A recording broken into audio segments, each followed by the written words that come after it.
Reka nizere neza yuko wowe mukunzi wa Flip GTV, wowe mukunzi udahengeshanya kudukurikirana, wowe ubonye notification ya Flip GTV utagenda udafyonze subscribe canke utaravye ico twabateguriye no munsi. Ni ku munsi wa Mungu itariki 24 ukwezi kwa 10 amasaha yo mu gitondo iwacu Bujumbura. Aho rero navuze ati no munsi sindinda kuboneka, uno munsi ngomba ndabakorera akantu k'ubwenge, akantu kari update, akantu kari ku mwanya neza cyane. Ni Alvin Smith ari kumwe na Double J Bad Boy Killer, n'umuririmbyi abikora neza cyane.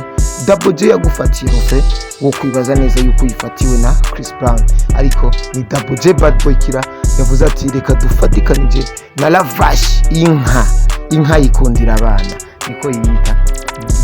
Bafatikanije na Alvin Smith babateguriye igikorwa cyitwa Hahiye. Ariko jewe nkimara kubona iyo title ngo Hahiye, nahise niyumvira nti aba bahungu ubwo ntibashatse gupofita iri jambo Hahiye kuko rikoreshwa kenshi cyane, ngo tuhaturire, hahire rimwe, harasha, haragira ibiki. Ndavuga nti abahungu nivyo bashatse gukoresha, ariko si uko bimeze. Kurikirana ku gace kwanza k'iyo video wumvirize, uraba ukungene iyo video imeze, uraba ingene imeze, uza gusanga n'iryo jambo Hahiye uryumva n'amasegonda atarenga nka 3 gusa. Baza ukurikirana ku ka video ndagarutse ndakubwira.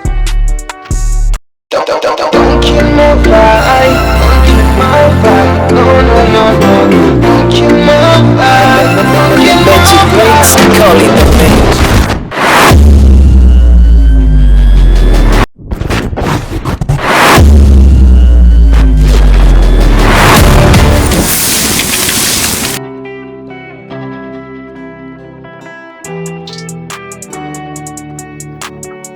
N'indirimbo rero yitezwe gusohoka itariki 27, ni tariki 27 iyo ndirimbo izosohoka.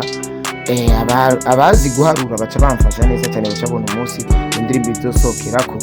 Aho iyo ndirimbo yitezwe cyane kuko Alvin Smith arakumbuwe inyuma y'igenda ry'umugore wiwe asubira mu bihugu by'Abarabu hariya.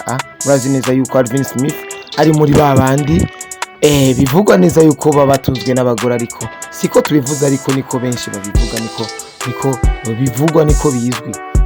Umugore we kuva agiye Alvin Smith yari yatuje gatoyi, yaraki umuziki yari yawurise gatoyi, ariko no munsi aragarutse niyo ndirimbo Hahiye. Yari Mr akoresha umwanya inyuma ya kamera. Don't kill my vibe, no.